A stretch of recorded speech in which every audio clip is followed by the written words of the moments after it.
Désormais, c'est la région qui gère les fonds européens.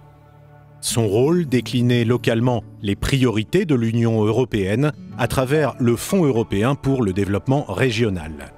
Et pour soutenir le développement de ces 6 agglomérations, la région Auvergne a choisi de doubler la mise, non pas 5% réglementairement obligatoire, mais 10% de l'enveloppe FEDER. Plus de 23 millions d'euros pour l'amélioration de l'environnement urbain et la mobilité durable.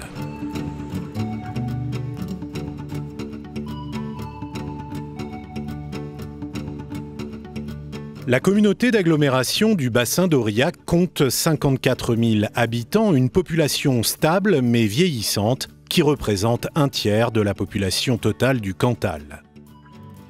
Bien dotée en équipements, centre aquatique, médiathèque, salle de spectacle et internationalement reconnue grâce au festival de théâtre de rue, Aurillac et son agglomération peuvent également compter sur une couverture numérique remarquable pour accompagner leur développement économique. Pour élaborer son PDUI, la CABA a consulté les élus, les équipes communautaires et les acteurs de terrain. Elle s'est également appuyée sur le diagnostic du SCOT du bassin d'Aurillac.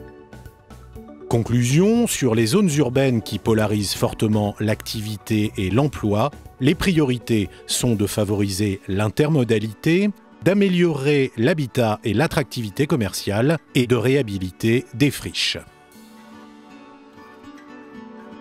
Concernant la mobilité, la CABA a logiquement décidé de se focaliser sur 3 zones d'intervention prioritaires, le quartier de la gare d'Aurillac, le centre ancien et les entrées de ville.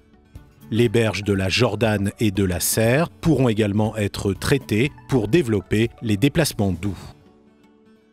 L'intermodalité sera traitée à de multiples niveaux.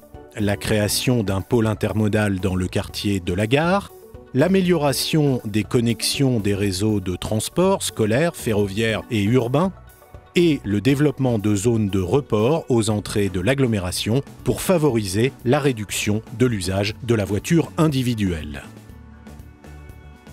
La restructuration du réseau de transport urbain est également une priorité pour l'agglomération pour mieux répondre aux attentes des habitants.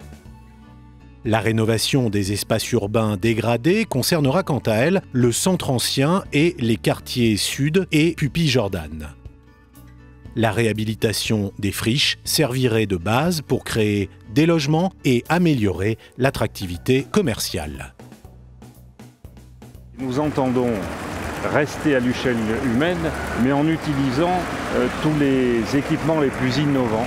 En particulier en matière de transport, où nous allons réaliser un pôle intermodal, mais axé sur l'avenir et les équipements d'avenir. Que ce soit les véhicules électriques, que ce soit les bus, que ce soit le véhicule individuel, que ce soit le covoiturage, que ce soit la location facilitée et bien sûr le réseau ferroviaire auquel nous tenons beaucoup parce que c'est pour nous, avec l'avion, un moyen de communication essentiel dans un territoire enclavé. Ce projet s'intègre pleinement dans la stratégie de la région baptisée Un nouveau monde d'opportunités. Rénovation urbaine, développement des modes de transports alternatifs et préservation des espaces naturels. La région entend ainsi renforcer, grâce au Fonds FEDER, l'attractivité de l'Auvergne en misant sur les valeurs du nouveau monde, exigence, créativité, naturalité et partage.